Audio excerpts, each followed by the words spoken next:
Hello and welcome to this week's Friday Focus, where myself and Dave Harley from the Monarchs Fans Trust are going to look back over a fantastic night of action where the Stags Bar Monarchs ran out 48-42 winners against the Peterborough Panthers. Dave, it was an absolutely superb night of racing, a lot of passing. Scott Nichols rolling back the years, 20 years since he's been here. Looks like 20 minutes since he's been here. Absolutely brilliant, yeah. No, it's. I think there was a passing just about every race up till about heat 14. It was fantastic. As you say, Scott's gone past Eric, who's been possibly our best rider all season here. Like he's not there. It's absolutely brilliant. So, but then good to see Ricky get the best of him in heat 15 to make sure we got that win, which is important. Well, later on in the Friday Focus, we're going to be speaking to Alex Harkess to get reaction from him, and we'll hear from home hero Joe Andersson. But to get the away perspective, and of course he was fantastic this evening, Dave, we're going to hear from Scott Nichols. Scott, it might have been 20 years since you've been there, but you're all back the years and a very good performance this evening. It won't be another 20 before I come back, that's for sure. I couldn't remember it that great from when I came here the first time. Like I say, it was a long time ago, but it was good. Took a race or so just to kind of settle myself in, because it is a technical little track, but then they're the tracks I like. So I'm pleased with my performance, and really pleased that we managed to pull a point out of it. It probably wasn't expected. So 3 points on the road for us has been a good couple of days.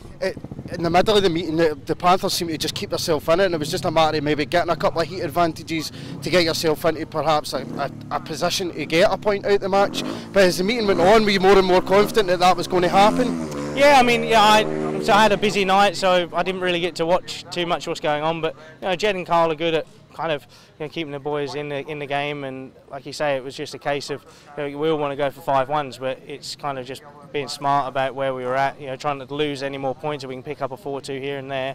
That puts us in. We were kind of 8 down and we didn't really go too much further behind, and obviously come to the last race we needed the 2 points to get a point out of it. Obviously it would be nice to have got 5-1 and get a draw, but like you say, a point is very valuable, and they all add up towards the end of the season.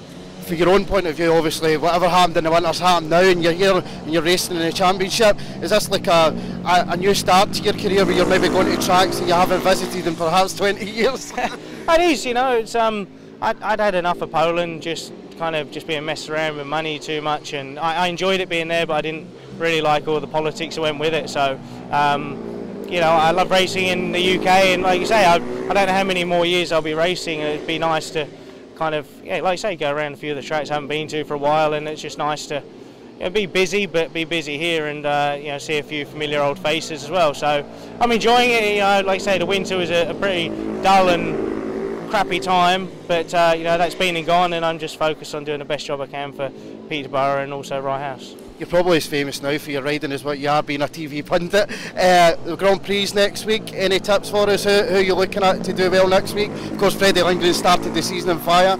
Just say, it's always wide open, but Freddie looks, he's in awesome form.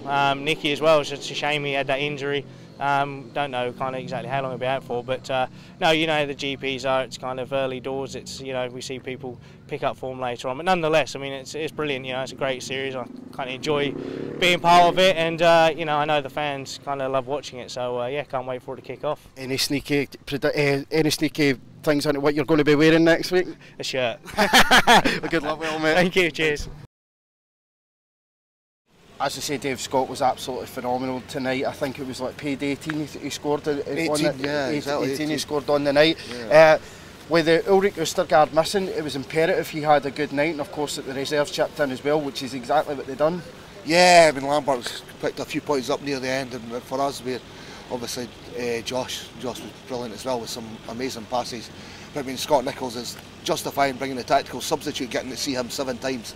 It's just excellent, as you say. In the middle part of the match, it felt as if the Panthers were keeping themselves in it, and if they did get a heat advantage, it would have propelled them into a challenge for the points, really. Yeah, you didn't realise how close it was in the end. We've lost the second half of the meeting by 4 points. It's just crazy thinking how good we were earlier on, with getting up there 10 points and looking like it might be we might have coasted it, but Peterborough did well and deserved a point in the end. How much did they miss Ulrich Ostergaard in the end? Because he would have been a big factor in that match.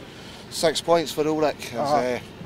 Yeah, he'd have scored more than that. Yeah, I he'd think have so, scored more than that. Yeah. We're going to get the Monarchs' point of view now from Alex Harkess, but before we do that, it was a solid performance, but Eric won't be happy with how his night went. No. I can't believe he went 5 rides without a win, and he was better than what the points tally he's came to. And he's out after the meeting practicing, you know, he's determined to get better and better, and he's been unlucky in a couple of races just in the wrong place, and he made a bad start in his first race, which he probably would have won if he'd got out the gate a bit better, but yeah, room to improve on. Of course. We can hear from Edinburgh boss Alex Harkess now. Alex, a 6-point victory in the end. A tough night in the end. Tighter than I wanted it to be, tighter than I expected it to be. I did think that for most of the match that we would have pulled away to be fairly comfortable with a couple of races to go, but they used their rider replacement and tack sub very well, giving Scott Nichols 7 races, which kept him very much in it. You know. Absolutely. Eric obviously struggled this evening, he didn't manage to record the race win. Do you think that added to how tough an evening this actually was? Well, I suspect that'll be the only time this year that he'll not get a race win, and he'll be searching his brain unless he already knows what the problem was. But when one of your top 2 heat leaders is to win a race, then it does put a lot of pressure on everybody else. We don't expect that to happen, and it's happened tonight, but we've overcome it, but it certainly was disappointing. He'll be disappointed, but I don't think it'll happen again. There was some fantastic racing this evening, none better than the Heat 13. Both Monarchs seemed to get, but Scott Nichols showed all his track craft there. It was an excellent spectacle. It was good races, and if you were a neutral, I suppose it was excellent, and hopefully you would come back to see it again. For an Edinburgh supporter, well, we came away with a win. For a promoter, we're disappointed that they went away with a point. But happy to win under the circumstances that we didn't really perform as well as I'd hoped that we would have done. But it's the first league match of the season, and it was very important to get a win. Joe Andersson looked a much improved rider this evening. How happy were you with his performance? Probably not as happy as he was, because he was certainly bouncing at one stage, and he deserves that, and I'm delighted for him. You know, he's got to now carry on from there, because that's what we expect him to be doing. You know, so he'll be happy. I'm pleased for him, but it's only a stepping stone, and he's got to keep improving now. Josh Pickering seems to be picking up his own DVD for passes of the season, but he's making life hard for himself coming for the back there. His gating's not quite up to match standard as yet. That's an understatement. Last week we thought he did quite well. I reckon he gated 1.5 times out of all his races. I'm not even sure he gated half a time tonight. Everything had to be so hard and from the back, and as Heat 14 proved, he wasn't able to come from the back. When there was a brick grip earlier, he was, and yes, it's very exciting, but he's got to start making it easier for himself and get out that gate. It'll be a good opportunity for him next week in the Scottish Open. Can I get these things together? Well, it's an individual meeting as such, so we just want all our boys to do well and be safe, and hopefully we come up with an Edinburgh winner. There's not the pressure, as far as we're concerned, for the team to record a victory, but it's good for them to have an individual meeting, and I hope they all do well. Excellent, thanks for your time, Alex. You're welcome. Okay. Dave, Alec mentioned there, we're talking about kind of Josh Pickering down at reserve. I mean, Josh is fantastic passing, but the gating's it needs to start kicking in, doesn't it? Yeah, because when he goes into the second string, he'll need to start making gates and be up against better riders. Yeah, exactly. You can't. I mean, at one point, as I said, the passing every race, Heat 12, he actually let the guy past him so he could then do an overtaking. The one race he managed to gate not last, but yeah, no, gating is paramount to Speedway. You know, if you want to be up there the best, getting up to Heat leader, which I think we're probably hoping by the end of the season, he's got to make the gate. Got to be in that first corner. Of course, it's the start of the season we've watched on with great interest for the guys that have come in on the assessed averages. I mean, Max seemed to start well, he's really grabbing the throttle and having a go. We see him improving. He was another one who was out after the meeting this evening. But Joel Andersson, he had his best match by far this evening. He looked a completely different rider, very determined, and his scorecard proved that as well. Yeah, definitely. I mean, he's got the track now, as it were. You know, it's absolutely solid, not looking shaky at all, making some really good first and second turns, and especially I thought. And yeah, if he can now kick on and improve, that could be a good move for us. We can hear from Joel now. Joe, good evening for yourself. Did you feel a lot better tonight? Yeah, I did. I feel like I had a lot better start to start with, and I just felt more comfortable on the bike. I've been borrowing an engine for a guy here, so I just feels really good right now. It's just a case of feeling it out just now. Yeah, it is. Because the first meeting I had, the track was rough and all that, and I didn't feel comfortable on the bike, so. It's really getting there now, so it feels really good. We're still obviously very early in the season, but as the British weather changes, so does the tracks. Do you feel you're adapting well to that? Yeah, I think so. The first weeks we were the tracks was just, it was so grippy, so it was really hard to race. And now it's just the sun is coming out and it's getting warmer, so it's going to be really good, I think. You start to enjoy your time in the UK, obviously, if you're losing races and you're at the back. It does become demoralising, really, but you start to enjoy it now and feel your way around Armadale? Yeah, especially today, when it's going good, it's always fun, but UK is hard, especially in the beginning. It takes a toll on you. It's hard, especially for your head, for the mental and your confidence and all that. So I started to get this, it feels really good. This was an extremely tough meeting against a good side, but it's a good win for the boys. They must be very happy with it. Yeah, it feels really good because Scott Nichols today, he scored 18 points or something, 7 rides. So I'm just really happy we can manage to win today. Well done and a fantastic effort this evening. Thank you. It's good to see Joe with a smile on his face there, Dave. I mean, it's good to see when riders have been struggling, it's good to see them getting the points in and getting what their efforts deserve. Yeah, exactly. It's hard work for these guys sometimes, and yeah, they've got to get the points. Absolutely. Before we go to our race of the evening, which features a fantastic race by Scott Nichols in heat number 13, where he managed to get the better of both Monarchs after the Monarchs making a start. We're going to speak to Dave about the Monarchs Fans Trust stuff. Obviously, they do a lot of good for the club. Dave, what you guys got going on this season? It's the first chance we've had to speak to you about it. Yeah, I mean, obviously we had the raffle already, which was fantastic, raised over £1,400 for us, so thanks to everybody who bought and sold tickets, and that was great. We're also now got a scheme going with the club where we're inviting community clubs from the area. So we had Livingston Football Club 2007s in tonight. We had a good 20 of them, and we've got Mid-Calder Colts coming next week. So if you've got a youth group you think you fancy coming to see, send us an email. Or look at our website, monarchsfanstrust.co.uk.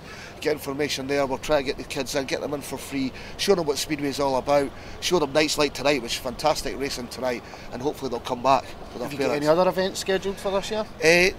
Nothing immediately coming up. We're obviously we're starting to come into Gala Day season, so we'll be out selling the Speedway at the Gala Days. So again, if you've got any contacts there, let us know. But we're always looking for new members who can sign up on the website or even increase your membership fees. Yeah. It's not every penny counts. We know how much money is a struggle at sometimes for Speedway and selling the season, and we want to really push on and make Edinburgh a successful club. That's fantastic, and as Dave says, if you would like to become a Monarchs Fans Trust member, head over to their website, but only after you've watched us in the Friday Focus.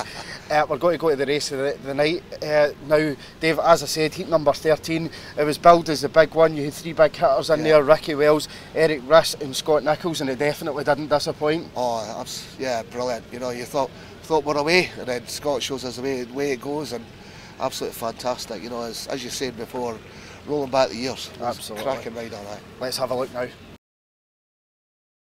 Heat 13, Scott Nichols, the unbeaten Ricky Wells, Carl Wilkinson and Eric Riss. What a gate by Wells, and Riss has gone with him this time. Where's Nichols coming? He's up the inside of Ricky. Interesting move there. Ricky tries to cut back. Where's he going to finish up? Yes, he's got under Nichols. Fantastic race. Nichols fighting for position. He's in second. He's challenging the Monarchs captain, and here he comes again, exactly as last time. Swept through again. Superb stuff from Nichols. Riss just doesn't seem to have his usual speed tonight. Well, that's marvellous racing by Scott Nichols. He had to manoeuvre in between the two Monarchs, but he did it in fantastic fashion, and that is one of the best rides you'll see around here. He is the 7 times British champion there in Heat 13. Well, I wasn't lying, we didn't disappoint, it was a fantastic heat. Of course, next week, Dave, we're going to have the Scottish Open here at Armadale. It's always a highly anticipated event, always some good names in there, and we welcome back former captain Sam Masters, Yeah, it'd be great to see Sam here, league winner Rory Sline, well, the man everybody loves to hate, Ben Barker's going to be here, and of course the 7 Monarchs, good track time for them as well. Excellent, yeah, especially because the start of the season they've not had much of a chance to get out on the track here, so next week's a chance. Not saying it doesn't matter from a win perspective. I'm sure they'll all be out to win the meeting, but as you say, Sam, Rory back, and who knows who the other 4 riders are going to be, so hopefully it'll be a cracking night. Absolutely, and you can look out for those names on the website and on social media this week. That's it for this week's Friday Focus, but you can join me and Dave in a very similar looking studio for the preview show. We will look ahead to next week's Harrison Ford Scottish Open. Good night. Good night.